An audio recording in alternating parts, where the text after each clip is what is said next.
Welcome to The Working Songwriter, the show where today's best songwriters come to talk shop. I'm your host, Joe Pug. Each episode here, we host a distinguished guest, and we ask them to go deep on their inspiration, on their process, on the general ups and downs of making a life in music.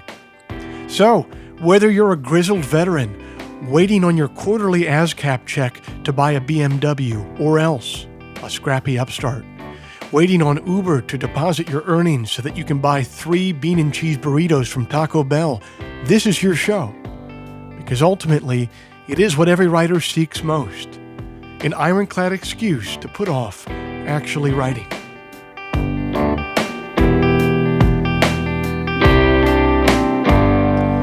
Hey guys, it's the last Friday of January 2019. Happy New Year. Thank you for joining us. I hope your New Year's going well. Mine's going great. I'm happy to tell you that my new record went to mastering this week. So a process that began 2 years ago, with Kenneth Pattengale producing it, has come to an end creatively, and I'm really excited for you to hear it. We're going to sort out what we think will be the best way to release it, and then we will deliver it to you. So, man, it feels good to have that done. I feel like I can now procrastinate creatively for a couple months with zero amount of soul-crushing guilt. So that'll be a nice break. I will not, however, be taking a break from playing concerts because Papa's got to keep the lights on. So if you would like to hear some of my music live in the coming months, here's where I'll be. February 9th in Bluffton, South Carolina, the 10th in Greensboro, North Carolina, February 13th in Pittsburgh, Valentine's Day in Ferndale, Michigan, the 15th in Milwaukee, the 16th in St. Paul, the 17th in Chicago, supporting Mandolin Orange, the 19th in Indianapolis, the 20th in Columbus, 21st in Canton, Ohio, 22nd in New York City, and then March 2nd in Montclair, New Jersey. If you're a listener to this show, but you've never heard any of my songs before, we should rectify that. That's my main bag, after all. Best place to do that is over at Spotify. Just search the words Intro to Joe Pug, and a playlist will come up with about 10 songs distilled from all the different records and EPs I've put out over the years that will give you a pretty good overview of what I'm all about musically and songwriting-wise. Finally, if you enjoy this show, if you'd like to help it remain a viable endeavor for me, here's a couple things that you could do to help. First, you could become a supporter of the show over at Patreon. What is that? Patreon is a platform that allows you to directly support a creative work that you dig. So you head to their site, Patreon, you search for The Working Songwriter, or you search for my name, and then you sign up to kick in a few bucks every month for the show. It's basically a voluntary subscription, a subscription that you don't have to pay, but that you choose to pay because you dig the show. And over there, you can grab a sweet Working Songwriter t-shirt and listen to all the bonus content I've posted over there for subscribers. The first episode of the Working Songwriter Alumni Show with BJ Barham, audio from the live podcasts that I did in New York, and then the first 2 episodes of the Oaks Chamber with Strand of Oaks, and also an AMA that I did for Patreon subscribers as well. And hey, if you're not in a place to contribute to the show, money-wise, I get that, man. I just ask that you'd leave a review for the show in iTunes, which is free, or even freer than that, just tell a friend who you think would dig it. That's 100% free. And the simple math with those 2 things is that they will help me much more than they will be a pain in the ass for you. So we thank you for doing that. Okay, that's all the harassment I have for you. As you're about to hear, this man was very easy to interview. I think the world of Craig Finn, and it was a blast to interview him. I could have gone for another hour. So I hope you enjoy.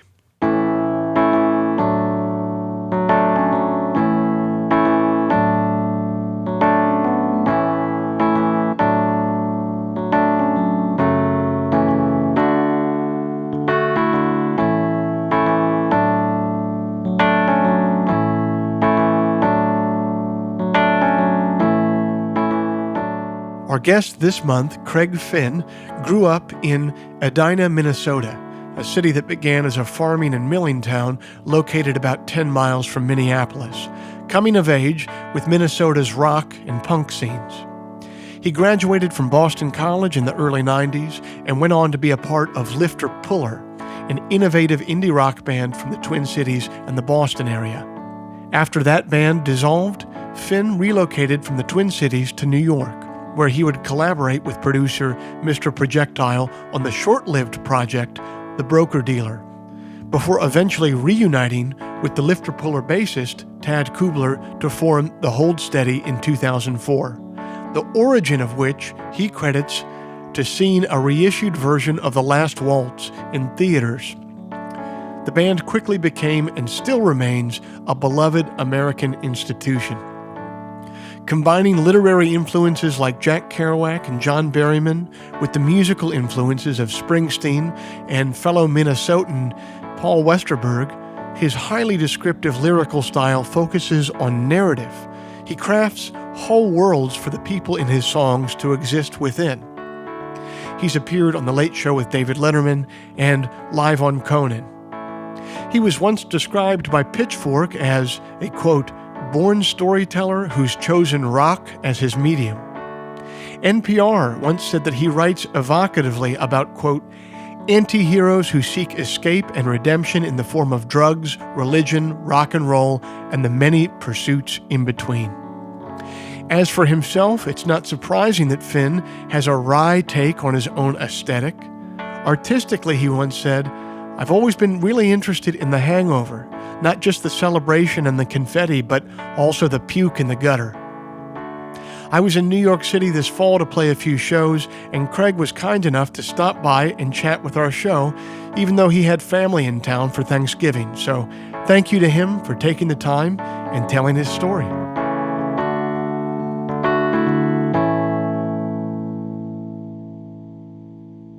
So, is your old man in town from Minneapolis?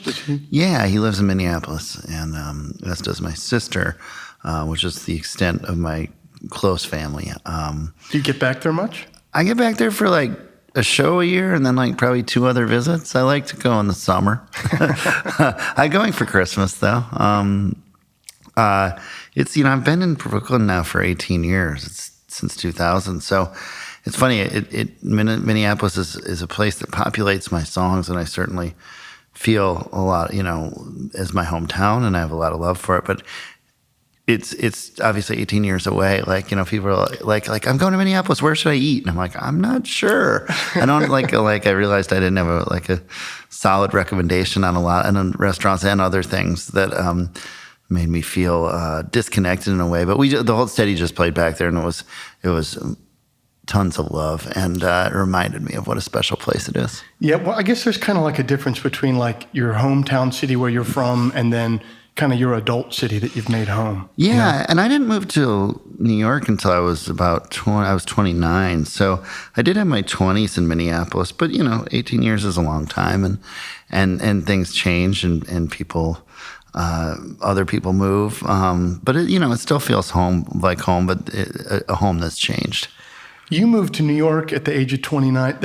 That's the one age I figured that no one can move to New York. Like you either have to move when you're dirt poor in 20 or you've made a bunch of money in 45. Yeah, well, it didn't, it was a tough one. I'd gotten married, and I think I was looking down the barrel of like, do we buy the house and have a kid?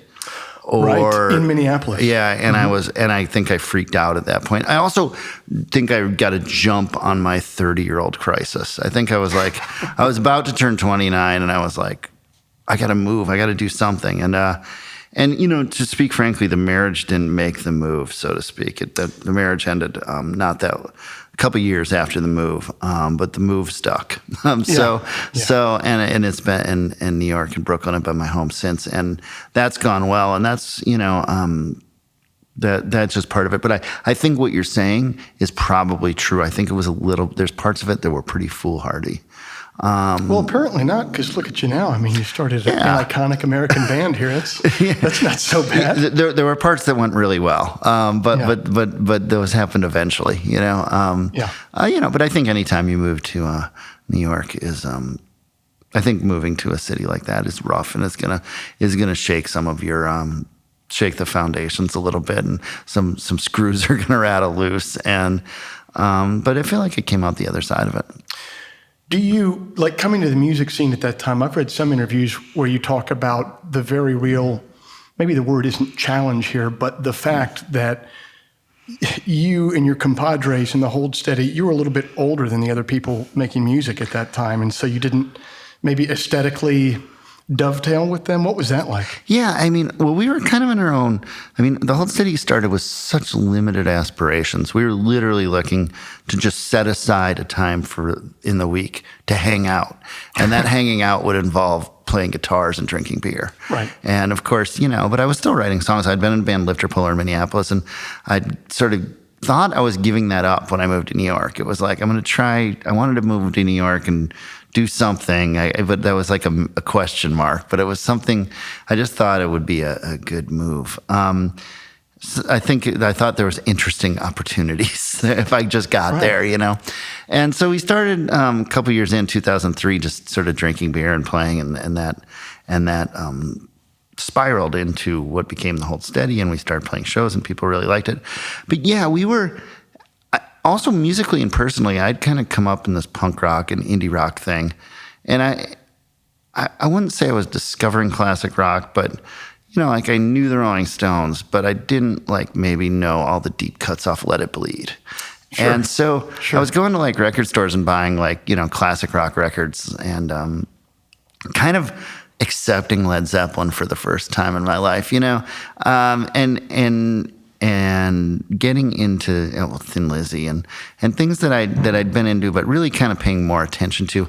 And that, I think, was like, well, you know what, this stuff is awesome. And maybe being in an indie band with a cardigan sweater and a split 7-inch isn't as cool as this. That was sort of my thinking. And so the Hold Steady, we started, playing big guitar riffs and being like, I remember there's this thing that we would say, like, we'd write a song. A lot of the songs off Almost Killed Me when we'd put those on, and we'd say to each other, "Oh man, everyone's gonna hate this," because it was kind of obnoxiously classic rock, and we loved it, but it was kind of maybe in the antithesis of some of the stuff we'd done before. It was less indie or less something. Certainly less self-aware, I mean, in a great way. Yeah. I mean, but the thing that I've actually just been reading this, there's a bio of Robert Pollard called The Closer You Are. And I'm thinking back to the idea that in the mid-'90s, late '90s, there was this guy who had been from the Midwest who, in his mid-30s, got to be a successful rock musician by just writing good songs and drinking a lot of beer with his friends. Yep. And so, I was trying to put myself when I was reading that. I think that might have given me a glimmer of hope, But I think, getting back to your question, with the Brooklyn thing, yeah, I mean, everyone, like the Strokes were coming up and the AAS. That wasn't we weren't in the middle of that hanging out. I was aware of it. I thought it was cool. But also, we were also dealing with stuff like working our jobs and showing up at work and trying to have our own band. And we were a little older and a little less, a little less hip in some ways, I would say, or less connected in some ways. What was the moment? I mean, if you were working jobs and playing with the band at night, what was the moment when you realized, oh, this has gone from something that's fun to do with my friends to we are going to be quitting our jobs and hitting the road? Was there a specific moment when you realized that? Because a lot of people ask you about that when you're in a band, when did you get to quit your job? A lot of the opening bands ask you that. My answer is always that, well, first you become unemployable. And it was just like asking for time off from work, asking for time off from work. And I was like, you can't really, but it was after the first album. It was really when Separation Sunday came out. And I thought we made a really good record. And the first record did pretty well by our standards. And the thing is, you're in New York, so it's when you play your show and, you play your show in Minneapolis and the press comes out, it's the city pages of Minneapolis. When you come play your show, even though there's 45 people in New York, the press guy's from Rolling Stone. And then get a little ink and so things happen a little quicker here, and at least they did for us. So the day we went in to record Separation Sunday, Spin and Rolling Stone both came out. And that was back when you looked at magazines. And then, I know. And there was this one thing that always came out in both those magazines at the year-end issue was the best records you didn't hear this year. And we were on both lists. And I think we were number one in one of them. And, and I remember saying, well, here we are. Let's make the best record that people did hear this year. And we made Separation Sunday. I felt like it was going to connect. And when the press started for that, we got a call there. Well, we did an interview at South by Southwest with Joe Gross for the Village Voice, and then the publicist called and said, "This is going to be a cover story," and they haven't had a band on the cover for it was 10 or 12 years. And then all of a sudden we're scrambling to take photos, and we took photos, and this is for the Village Voice? Yeah, mm-hmm. And that was a big deal. I mean, that was the Village Voice. It's again, this sort of feels like a different era now, but that was a big deal to be on the cover of the Village Voice. And at the time, we had a record release show coming up. We'd already sold out the Mercury Lounge, which is about 200 people. Mm-hmm. And the Bowery Ballroom, we booked the Bowery Ballroom for our record release. And I remember we had this meeting where we were talking all right, everyone has to hit up all their friends at work. We really need to make this not look really bad. We need to get 250, 300 people in there. Yeah. And that Village Voice came out and it sold out. And then it sort of felt like off to the races after that. Oh, man. That's so fun. Yeah, I don't even know. You said it feels like a different era now. I really don't know what the piece of press is that would do that for you today. Nothing would. I mean, I don't know if even the cover of the New York Times Magazine would even do that. I don't... Or even let's say Pitchfork comes out and says, this is the second coming of Christ, even then, I don't know. It doesn't have that. Nothing has that. I feel it always has to kind of come from all angles, but in some ways it has to be more of a groundswell today. Because there's no one place that can kind of jam it down your throat. Which, it's actually more democratic that way, mm-hmm. I guess, Listeners almost vote up people on those listening streaming sites that they dig. Sure. It's hard to know. I mean, I think you have to just sort of be in the discussion now. I guess that makes sense. Absolutely, or the algorithm. Yeah, right. That too. Take me back to Minneapolis. You're a kid. You once said in an interview, I just want to make people feel like it shows the way that I felt like a teenager watching The Replacements. What did it feel like to be a teenager watching The Replacements? Exciting. There was my parents are from Massachusetts and they moved to Minneapolis for my dad's job. And, I always got the feeling a little bit that the action was back east, in their mind. Mm-hmm. That said, when the Replacements, when I first started paying attention got into punk rock and started paying attention to kind of underground music, the fact that the Replacements and Husker Du were in my backyard made me kind of realign that thinking. And my dad used to, speaking of the Village Voice, my dad would go to New York for business. And I'd ask him to bring back the Village Voice because I liked looking at the band ads and the club ads. And I remember he brought back the Paz and Jop in 1984. That was the Replacements and Husker Du were both in the top 10 or something. And I kept seeing that, these bands that were local bands were being thought of very highly in the national thing. And that sort of was wow, something's happening here. And that was exciting.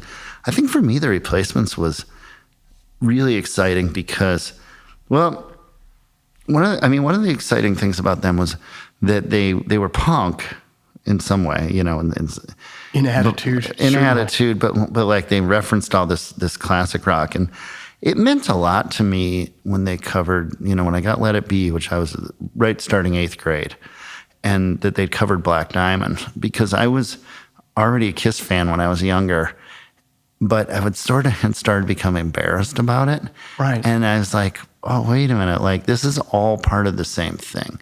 And they said like, no, that's cool too. Like maybe some of the production choices, or maybe it's a little schmaltzy in places, but this is a good song, right? Like, and what if we play it like this? And that was cool as hell for me. All those bands, and I think just like going to shows, like I figured out First Avenue was a big thing. They had these shows oftentimes in the 7th Street entry, 4 p.m.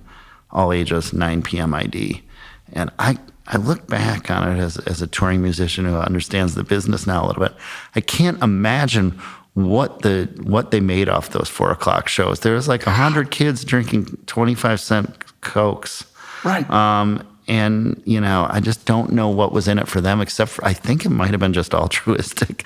Just like... Yeah. And I mean, I guess the cynical way to look at it would be to say that, well, they're trying to build a musical culture here so that the club survives in the long term, but... That's not cynical. That's beautiful. Cynical. Yeah, that's beautiful if they did that. No, you're right. And no other... I go through Minneapolis all the time to play, and it blows me away, the music culture there. I mean... You can make a case that Minneapolis is as influential as a music city, any other city not named Nashville, New York, or L.A. Prince, Husker Du, The Replacements, Babes in Toyland. Jayhawks. Hold steady, man. Soul Asylum. Jayhawks, yep. Soul Asylum really is a band that was the third part of the Holy Trinity, The Replacements and Husker Du. And then Soul Asylum was a little younger, a little after them. But at their peak, which was kind of before...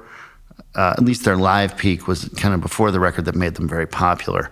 They were the best of the 3 live bands. They were just really ferocious. You can go on YouTube. I just found a show I think it's from St. Louis, and you see that Dave Pirner was just as a performer, and the whole thing was just really good. It kind of combined. It was kind of a perfect combination of Huskers and Replacements. It was a little more together than the average Replacements show, but right. But still had a little bit of like kind of the twang, but had this sort of ferocity, the wall that Husker Du did. I'm going to have to dive into that a little bit more. I didn't know that people from the Twin Cities would look at that as the Holy Trinity with them in there. I certainly would. I certainly would. I mean, certainly people my age would. Maybe the people a little older, they were maybe just a little after. But that was a huge band for me. I think Soul Asylum, because Replacements I saw in the entry, but then then I saw a couple times in the main room. But then by the time I was like by the time I was in high school, they were almost out of the club, meaning they were a little too big to play that club. Soul Asylum, I think, is the band I've paid to see the most. Like, really? I've bought tickets to Soul Asylum more than I've bought tickets to any other band. Wow. Mm-hmm. Yeah, because breaking news here on the Working Songwriter. Yeah, they were there. I was there for their peak, and I saw them a lot. And Dave's little brother was a friend of mine, and so I had a little access there, but probably not enough to get on the list. But still was very aware of all their movements and would go see them every time they played.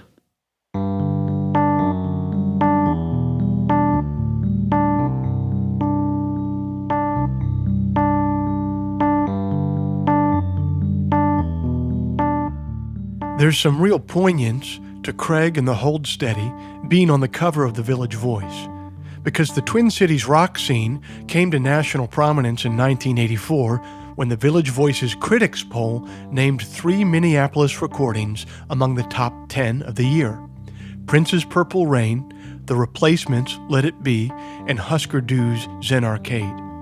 But it took about a decade and a half of musical revolution in the city to make that salient moment possible. Until the early 70s, the music scene in the Twin Cities was limited. The radio played schlocky top 40, and the only live music to speak of was a blues scene on the city's West Bank. It was sort of musically provincial because it was far away. You have to drive to Minneapolis to realize just how far away it is from everywhere else. And that really mattered in the pre-internet era. It was isolated. An end to that isolation began in 1974 when the Minnesota State Fair hosted the New York Dolls. lead singer David Johansen sauntered on stage in full drag and started the set by asking, "So who won the pie eating contest?" Then they launched into a blistering set. He would later close the set by saying, and this is a detail that I just couldn't bear to leave out, "We're going to close the show early because we know you farmers have to get home and shine your tractors." Another musically seismic event happened when the Ramones came to town in the summer of 1977 and blew the doors off a small venue called Kelly's Pub. A whole generation of aspiring musicians were there to witness. The New York Dolls and the Ramones put on performances that would launch 1,000 punk bands, so to speak. In that same year, the doors opened at Jay's Longhorn, a Minneapolis punk club that would go on to host Blondie, the Talking Heads, Iggy Pop, and Elvis Costello. The Twin Tone record label was founded in that same year, which would put out records by influential local bands such as the Suicide Commandos, the Suburbs, and finally, the Replacements. And that music culture has really endured in the city to this day. You can draw a straight line between the folks who began that alternative scene in the 70s and Craig Finn. That would have been hard for those trailblazers to imagine. I guess it's one piece of proof that if you put your head down and work on something you believe in, the reverberations could be unimaginable.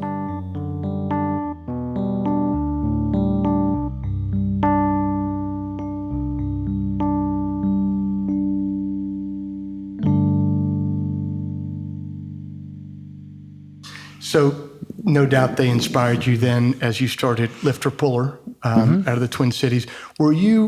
What did that look like? Were you guys mainly playing in the Twin Cities? Were you touring the Midwest? Were you touring the nation? We were in the Twin Cities and building and following and trying unsuccessfully to build it beyond. We could never get a booking agent. We really wanted to, we didn't have all our records came out on different labels, we didn't kind of plug into a real, a scene that would have kind of we'd go out, but it didn't always feel like we were following up on things. By the end, when you get an agent and you have someone helping you, knows what they're doing, you play a city and then you kind of come back with some strategy. This was just wherever that one guy we know in that town can put on a show. Although by the end of it, there were a couple strongholds, like New York shows did pretty well, started to do better in Chicago. We'd play at the Empty Bottle, and Baltimore, it was another little, people would come out and see us. But that was a scrappy unit, and we did a fair amount of just East Coast tours, but for a week or 10 days at a time.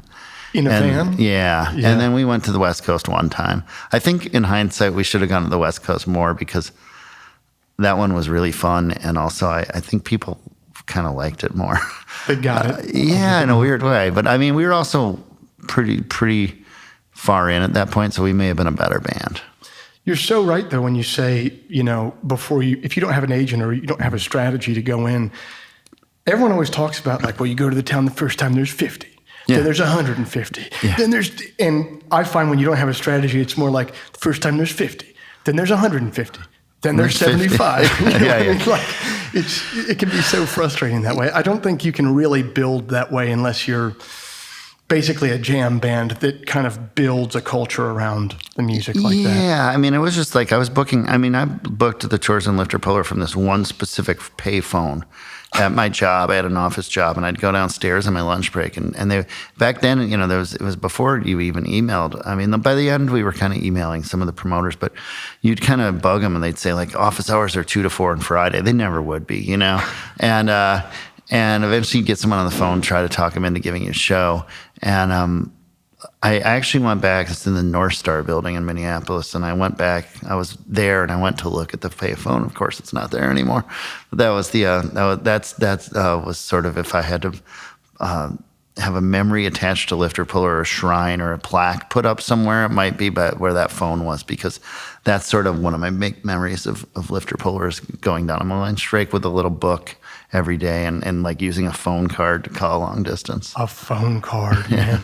or one of those. I remember calling home when I was living in Chicago, calling my parents, and I'd call like there was a payphone at a gas station, and you'd do like remember those numbers would be like call 10-10-321, Yeah. and then like whoever you're talking to could pay for the call for you. Yeah. There was a lot of touch tone activity back then. There's also like the thing where you could call your answering machine and like remember listen to your answering machine from someone far away, and I remember a couple times on tour stuff being like having to access that, like leave a message in my home in Minneapolis and then I'll pick it up, and figure out where you are because I can hear primitive, it, But it worked.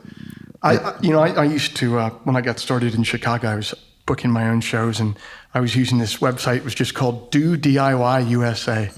And it was just like a listing of like, well, there's a guy named Dave in Peoria and, if you call him, maybe you can go to his house. And I remember showing up to one and it was like all like 16-year-olds. It was the house was filled with 16-year-olds and they were all drunk. And I was over 21. I was all fucking worried about the cops busting in and, At the same time, I made a lot of good friends from those times. And what's crazy about the Lifter Puller thing in hindsight is how many times like Lifter Puller played a show and there's say 4 people there. Mm-hmm. And then, in 2008, I'd be hanging out after a Hold Steady show and some guy would be like, yeah, I saw Lifter Puller in Cincinnati. We never played Cincinnati, but whatever. Right. And I'd be like, oh, we only played there once and there was only 4 people. He'd be like, yeah, I was one of those guys. And I'd be like, you should have said hi, like that would have made me feel better about the show if I met someone that night. Yes. But I guess my point is sometimes you feel like it's not making any difference and you're making a big difference, It is. And you do, as you go back to these towns over the course of a decade or decades, it's really cool to see who continues to show up. You know what I mean? And a lot of times people from like that first tour that you did, they came out because they liked the music. They were fans of the music. Well, now they're just your friend that lives in that city. Yeah. You know what I mean? Yeah. I mean, your friend, you can build friendships through this. And then there's also the Hold Steady. I often, especially when we were like really touring a lot, there were some people that would come to like a ridiculous amount of shows and then they just stop. And you're like, it seems like maybe they needed it at that point in their life and whatever happened that got them out, hopefully to the better for them. But I think about like, whatever happened to that one guy? He only went to like, I don't know, 14 shows in a row. And then we never saw him again, He just needed to get his mind right, man. Yeah. I get that. Maybe. Yeah. I mean, if my house went up in flames tomorrow, I might just, I might just go follow Dylan's tour for a couple weeks. Yeah. I mean, I think I've done that. I went on the only time I've followed a tour, I went on the Pavement's Crooked Rain tour for I think 4 shows in a row. Really? Like Minneapolis, Chicago, Louisville. Maybe it was just 3, but But it was like I heard that record and I was like, I want to see this. I want to see this as much as I could. And I knew they were touring they were playing around the Kentucky Derby, so I was like, that sounds like a good weekend. So figured out a way to do that. But yeah, that's the only time I've followed a band. The only time I slept out for tickets, which is like another antiquated thing. Like you slept out for tickets. I slept out for REM tickets, overnight at Dayton's department store in Minneapolis, because then you'd get good tickets. Remember, like that was like a thing. That was a thing. And I do think that was a experience that left me a little jaded because they gave me the tickets. I bought the tickets within the first 30 seconds of the thing being open. Yeah. And I was still in like the 15th row. I was like, well, who are all these people sitting in front of me? So, I mean, people bitch and moan about how the business end of music has changed. And it's like, well, maybe people were being underserved by the system that was there before. If you can camp out, it should be a square deal that if you camp out, you get pretty damn close to the stage, right? Yeah, you would think so. I thought it would just do a little better than we did, you know? I mean, there's also the sense that, like, there was many people camping out around the region. And so, you know, I don't know what if you had like a slow guy behind the counter? He wasn't like ringing it up quick enough. Come on. But I think it's probably a lot of VIP, a lot of things were held. Yeah. And I can still remember driving past record store. I grew up in Maryland, and there was a station in D.C. called WHFS. Yeah. They did the show every year, right? HFS? Yeah. It was huge. I mean, this was on the level of a Lollapalooza or whatever. I mean, you know, they'd have Nine Inch Nails and the Foo Fighters headlining it. And I can remember driving around the area when that was still going on, and you'd see the record stores where I'm from are called Camp Mill. And every Camp Mill that you drive by, there'd be 250 people camped out, man. Right, yeah. It was really cool. It was like an event, man. Yeah. I mean, it was great, too, because I was in high school. I was, like, just starting to drive, but there was a high school party, and it was actually not in my school. It was my friend's school, but that I was going to do it with. So we made some deal where we were going to go, like, drink a bunch of beer so we could then more effectively sleep on the concrete. And our friend Cricket agreed to be the sober driver for the whole thing if we got her a ticket. Okay. So that's pretty much how it went. But yeah, there was also a sense of camaraderie when you got there, and you're like, we're the crazy people we're sleeping on. I mean, no one slept a wink, but that was staying up all night and sitting on a cold sidewalk. Just a quick end note to the HFS thing. The way that HFS ended, this might be apocryphal, but I'm pretty sure that it's true. The way that it ended, their parent company did a bunch of research about where market and demographics were going in the area. And one day, the DJ showed up at WHFS, and the doors were locked, and it was just like a mariachi music station. That was that. Yeah. Radio has that magic, you know, like one day it's giving, and then the next day it's not. It's totally gone. Talk to me a little bit about, you have this whole thing that you put together with Lifter Puller. You're living in Minneapolis. Can you talk to me? You did a little bit earlier, but talk to me about that transitional moment, what it was like to have to start over again entirely, musically, in a new place, you know, navigating being away from family. Like, was that exhilarating or terrifying or both? Like, how did you find it? I feel like it was exhilarating when it started to click. But before it started to click, like I said, our expectations were so low that we were kind of guarded against it. That might have been my Midwestern, like, you know, like, it's not really cool to try, you know, like, so we're not going to try. Oh shit. You know, then people are paying attention. Oh yeah, we've been working hard, you know? Yeah. But I also think that there's some part of me that's like, that takes over, that's like, all right, well, if we're going to do this, we might as well do it right. You know, like, if we're going to play music, then let's try to make the songs good. If we're going to move the equipment, let's make the show as good as possible. Let's try to get on a good show. And that sort of takes, like, that sort of either practicalness or drive kind of takes over. And so then all of a sudden I was like, well, let's do this. Let's make it good. Yeah. But when we started touring a lot, it was very unmooring. You know, I mean, it was Did you guys start in a van together? We had a van. Mm-hmm. We had a van that French kissed our label, which was a really smart move on their part. And they're very good people and friends. They had a van that Sid, the owner of the label, was in Les Avis Fab, and they were touring a fair amount, but not tons at that point. And they had a van that you could use. And so that, you know, obviously allowed their bands to tour more than they might. And we would take it out and go on these tours. Eventually, then, we bought this horrendous box truck that was like converted in the back. We bought it from a band in Jersey. I forget their name, but they were like a punk band. And when we bought it, we thought it was the greatest thing ever. It was like converted in the back. It had a bunk. It had a couch that wasn't even bolted down. It had a TV and a VCR, so you could be like, we'll just be down back here watching movies. No, this is windowless back in the back. Oh my God. You know, and then all the gear fit in there, and then, you know, the front had almost like a cab, and it was I think it's a minor miracle that we never got hurt driving that thing around because it was very dangerous. Every once in a while, like someone would slam on the brakes and all our merch, which was up in the loft, would fly forward and like boxes would fly around. And, but you could kind of sleep. There's a mattress so you could sleep. And we thought that was like, a big step up. And I think we put 100,000 miles on that. Did you have like a lantern in the back, like just physically? There was, I think, a light that we rigged up.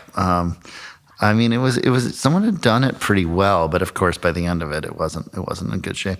But I remember like when we started touring on Boys and Girls before we got a bus, that tour we had the box truck, but then a van that kind of carried some of the extra merch and other stuff. And I noticed that everyone was trying to get in the van. Oh, slowly migrated, right? Yeah, like I think I need to ride in the van today. It's, and then I realized it was probably time to get rid of the box truck. But it served us well. I do remember driving it. I wasn't driving. I'm not a very good driver, so they wouldn't really let me drive unless we were in the middle of Nebraska or something. But we drove it over the Canadian Rockies. We drove from Winnipeg to Vancouver. And that was like really harrowing to be on, and it was raining and to be in that thing. That was sort of like a white-knuckled, scary drive. But it served its purpose, and I think without it, we wouldn't have been able to do what we did because it was also like the kind of thing where you could roll up and the promoter would be like, yeah, you can stay in my apartment, but then you got in there and like it only really slept 2 or 3 people. Right. Then a couple of people could crash there. So it was very functional in that way. You guys are getting after it, man. If you're rolling that way. Yeah. I mean, there was a sense that like I wasn't coming home. I remember I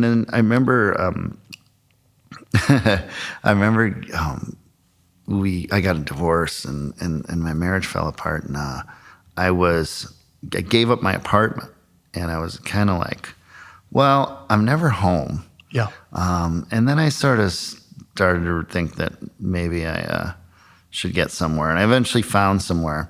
But in the meantime, I remember coming home from this tour and driving everyone, dropping everyone off, and then parking it in front of Daddy's Bar in Graham Ave in Brooklyn and just going in and hanging out with my friend and then going back and sleeping in it. And I was like, I'm home because I didn't have an apartment. But I eventually straightened that out. And but there was a very a feeling that there was that there was nowhere really at home. No real home. There was a storage space and in a van down by the river. Yeah, and a van down, and then of course your cell phone. And that was, I mean, cell phone wasn't new, but it was like they kind of, I feel like at that point they'd gotten better, and it was kind of like, what do I need?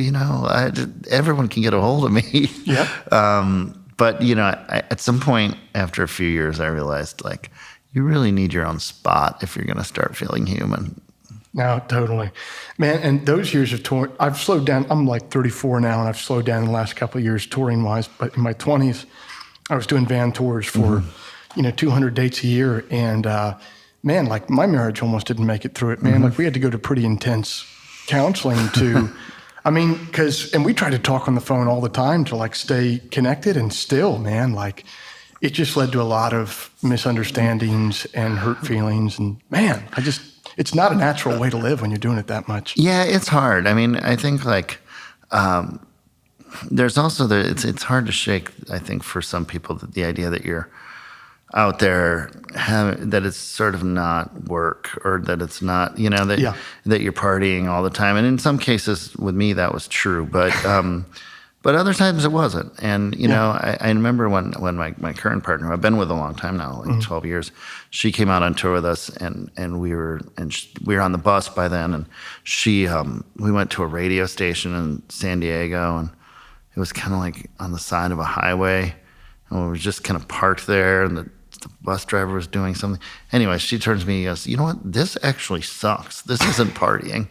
This and I feel like I saw her grab some like, oh, everyone's working in their own way. Yes. See, my wife used to cherry pick shows. It's like, she's coming to San Francisco. She's coming to Portland. Oh, yeah, of course. And those nights are great. And then one time she came with me. I was doing a solo tour, and she came with me in the Pacific Northwest. And we ended up doing laundry in a laundromat in Pullman, Washington. And she was like, yep, okay. Yeah. I see now. Yeah.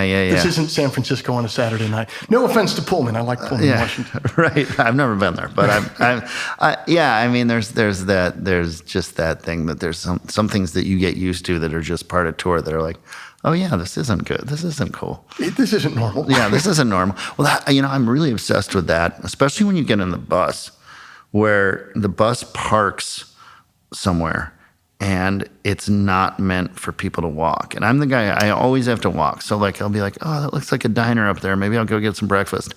And then you're walking in a place that no one's walking, and you end up having to jump a fence or it's just like people are yelling at you. People are mad at you if you walk, in certain places, like you're on a frontage road and some guy's just like, they don't like it. Yeah. And that, it's like in places that are built for cars and not pedestrians, I find myself walking a lot, and that's like really alienating, or in some way, like you feel like I'm not a mainstream person at this point. I'm the guy walking down this frontage road, because the bus is parked for the day. Because I'm a carny. Yeah. Exactly.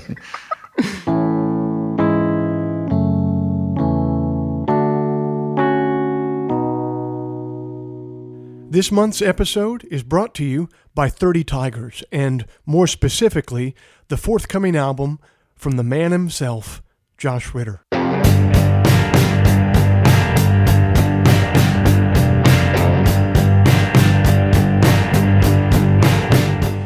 If you're a listener to this show, you've probably known and loved Josh's music for years. I certainly have. I can remember him playing his song Girl in the War on David Letterman and thinking to myself, wow, it's actually possible for songwriter music to still break through in this day and age. And he's basically spent the last 2 decades putting out critically acclaimed and universally beloved albums. In any case, it would be major news to songwriters anytime Josh released an album, but this time around, he teamed up with none other than Jason Isbell to produce it for him. Jason's band, the 400 Unit with Amanda Shires, play on the whole album. This is basically like the musical equivalent of Kevin Durant joining the Warriors. It's basically not fair to the rest of us who are trying to write songs and make good records. The album is entitled Fever Breaks. It comes out on Friday, April 26th, but the single, Old Black Magic, is streaming now on Spotify, so let's take a quick listen. You never asked for fire, you already were a thief, so I knew you'd be with me when I need you to be.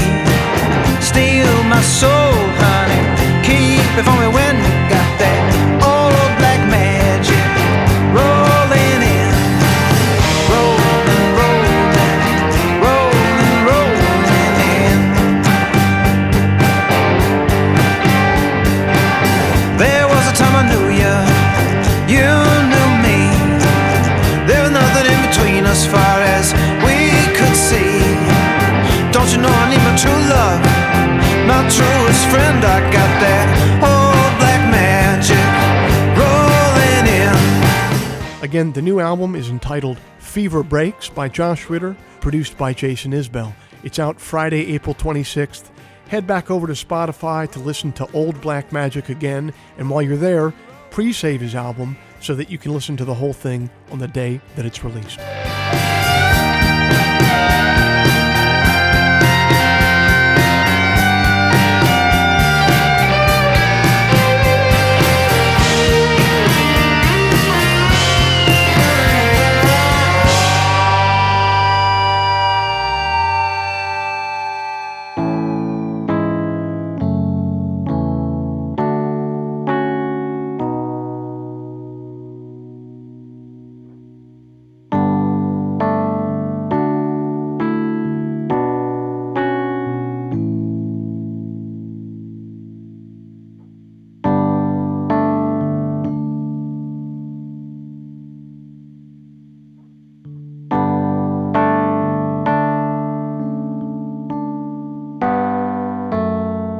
Hearing Craig talk about his move from Minneapolis to New York Really reminded me of the move I made from North Carolina to Chicago in my 20s, except he was 29 when he made that move and I was some years younger. So he had a lot more to lose. And as you heard, he did lose some things. He lost a marriage. He lost the security of being around family back home and a stable career track. So that must have took some bravery on his part, and almost more importantly, it must have took some vision. He must have had a vision of what life could otherwise be, and it must have been beautiful. There's a poem by Mary Oliver that describes that vision perfectly. The Pulitzer Prize and National Book Award winner passed away last week, but she left us with a trove of outstanding work that we're all so much the richer for. Here's a poem of hers from the fall edition in 1992 of the Paris Review entitled The Swan. Did you too see it drifting all night on the Black River? Did you see it in the morning rising into the silvery air, an armful of white blossoms, a perfect commotion of silk and linen as it leaned into the bondage of its wings? A snowbank, a bank of lilies biting the air with its black beak. Did you hear it? Fluting and whistling a shrill, dark music, like rain pelting the trees, like a waterfall knifing down the black ledges. And did you see it, finally, just under the clouds? A white cross streaming across the sky, its feet like black leaves, its wings like the stretched light of the river. And did you feel it in your heart? How it pertained to everything? And have you two finally figured out what beauty is for? And have you changed your life?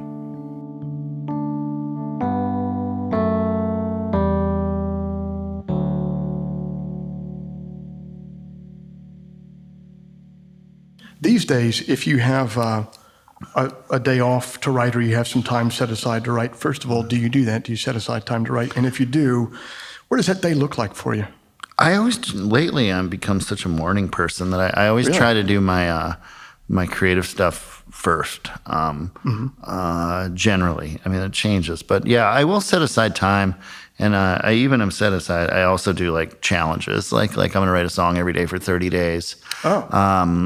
And, you know, of course, a lot of those end up being not usable, but you get some good stuff out of it. But yeah, I definitely like set aside time and just push through, put pen to paper and say, I'm going to write a song. What's the song about? I'm not sure. I'm going to write a song about, you know, this song's about my desk.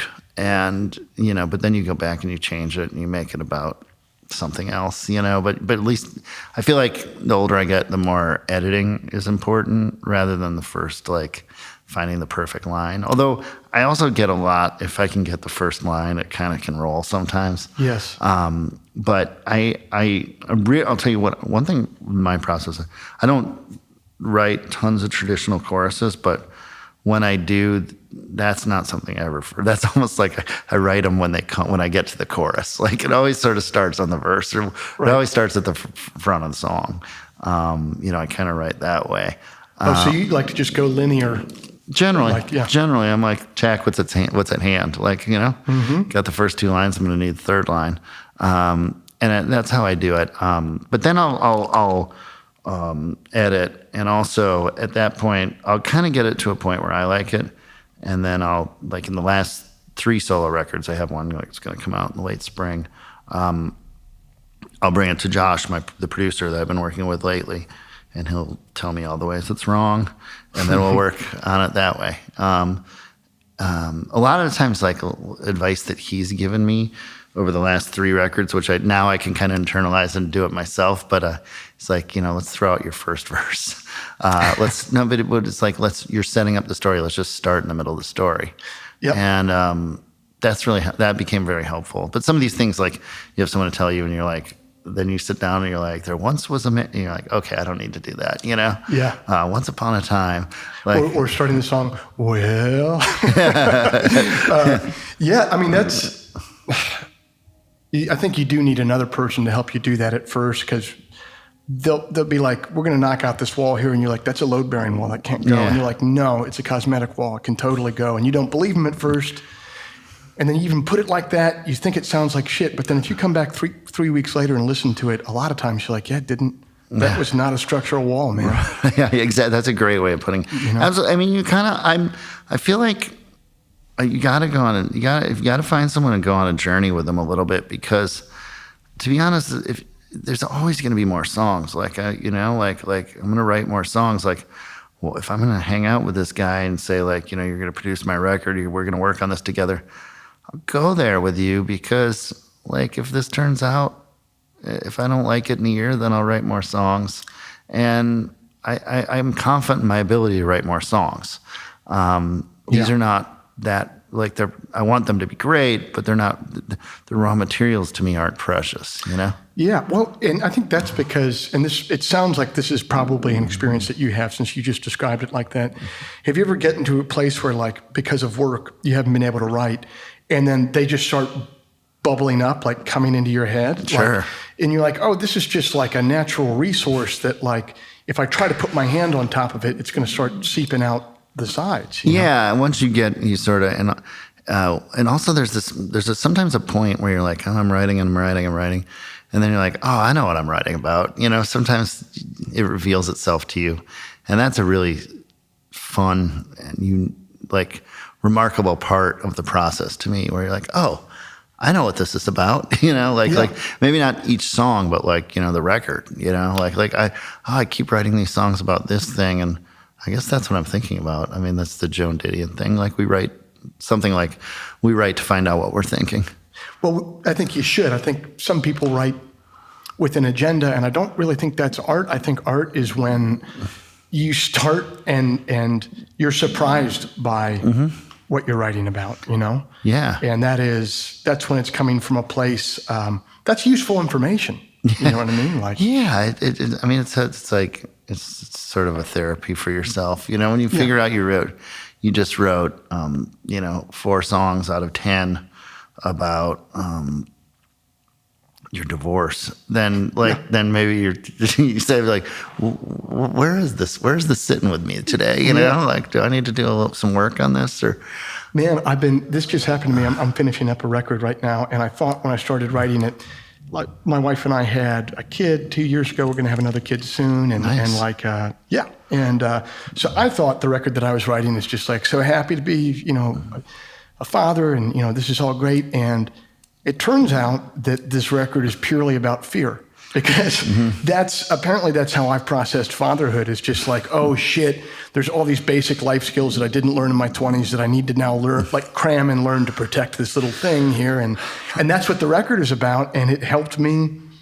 I wouldn't have really known that if I hadn't wrote the record. And that it teaches you. My mom died of cancer in 2013, and right after that, I wrote the best part of or the most songs for a record called "Faith in the Future." And I remember I was doing press for it, and I'm like, well, it's not really about my mom dying, but I just started writing songs to go to work after she passed. And then she died of cancer, and the first line in the whole record is, "There's a darkness in my body." And I was like, or maybe actually, maybe it is. It's sort of, or maybe it was on my mind. Certainly was on my mind. Well, of course, yeah. But it sounds like in your mind you thought you were writing to, like, get away. Like, I'm just going to go sit down with the page so I don't have to think about this. Right, or I'm going to work through it, right? Yeah. You got to go to work. You got to go to work. So, but I mean, I think that's, by the way, I think that's very natural to plug in. I think you plugged into one aspect of, and I'm not a parent, but I think of being father, that you're just exploring one part of fatherhood, which might be fear. But that's a very interesting part, I think. Fear, yeah. I mean, I realized that throughout my whole 20s, anytime I'd have a problem or a conflict with something, I'd just be like, wash my hands of it, walk away, fuck it. Yeah. And this is the first time in my life that it's like, actually, you're going to have to confront that and figure it out. It's like, shit. Yeah. Well, there's a lot more songs coming then. What's the biggest difference for you, and what have you had to learn between being a member of the band like the Hold Steady, and now being like the band leader of your solo project? What's different there for you? I think that there's some part of the Hold Steady that I just know those guys really well and they know me well. So it's like, I'm a guy who has to like wander off. So for like on tour, a very basic thing, I'll just walk off and like no one will see me for 2 hours and it'll be understood. They can call me, if they need me. But like, like I feel like as a band leader, you're out with some new people and stuff. It's like, oh, you guys, it's okay. You guys gonna get dinner? You know, like that. Like not that they need it by any means, but just you feel like more responsible in some way. But there is something nice that a band is a tough organization. In the if you were like a guy who had an MBA and looked at a band, you'd be like, well, there's no leader, but there is a leader. And then but you got to be cool. But it's like there's a thing that doesn't rock band that doesn't make sense as like a business organization oftentimes, and so there's some part about being a solo artist with a band that there's a hierarchy that's fairly clear, Right. And that allows for decision making to be a little more streamlined. And, there's certainly, you lose some of the, a band hopefully is better than the sum of its parts, and there's a camaraderie and all that amazing stuff. Yeah. But there's some nice things about being a solo artist, especially as a 47-year-old. Where it's like, okay, well, this is when the tour is. You can't do it. We'll get someone else. Right. And the tour is still going to happen, and that's going to be on my schedule, et cetera. So there's a nice thing. There's a nice thing to both parts. I like flexing both muscles. I bet I've never had the former experience like being a part of a band, and the thing that I really like having the flexibility, like you were just saying, of being the solo guy. But one of the things that I always have kind of like looked at, and it's kind of grass is greener, is the idea of when things are going successfully, to be able to share that success with other people. That's amazing, because that's the amazing thing is like when things go really well and you get off stage and there's someone to high five, and that is like, the solo thing. It's like, you're like, you call your manager, you're like, this is great. But like, you don't have, and the band guys, the guys I play with have become very good friends, but like, it's still, it's a different feeling, as a solo thing. But like I said, they're really nice things to both of them. Yeah. Do you have any other creative outlets besides songwriting that you're into, or is that about it? Yeah, I've always wanted to write outside of music, but I've come to this thing where every time I think of a story, it becomes a song. Like I love, I read a lot of fiction, and I've always like said, like it's still a goal before I leave this earth to have, some sort of novel or collection of short stories or something. But I say that having, very little progress towards those. So, but the songs take up a lot of time, the touring, and then this sort of general administration of all of it, Totally. Yeah.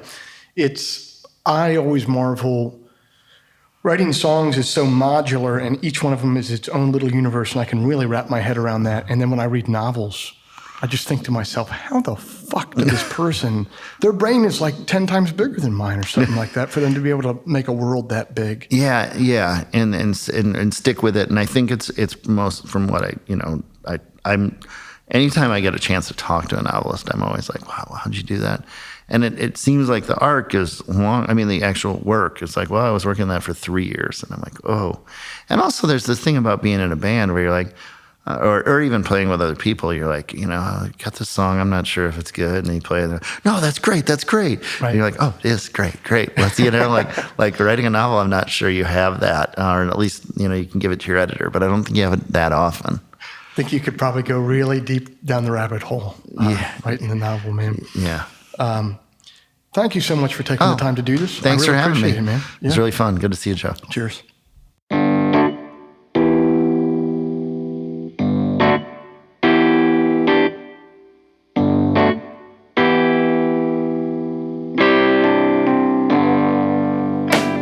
That's our show for this month. Thank you for listening. Craig Finn's latest album is entitled We All Want the Same Things, available everywhere digital music is sold or streamed. Today's episode was engineered and mixed by Matt Schusler, research and editorial direction provided by the intrepid and thorough Paul Barbagallo. This episode has been associate produced today by John McGeehan, whose company Capital for Compassion specializes in financing for new construction for low-income housing. Their most recent work being the Salvation Army's Rathgaber Center for Women and Children in Austin, Texas. It's also been associate produced by Vinyl Cup Records of Des Moines, Iowa.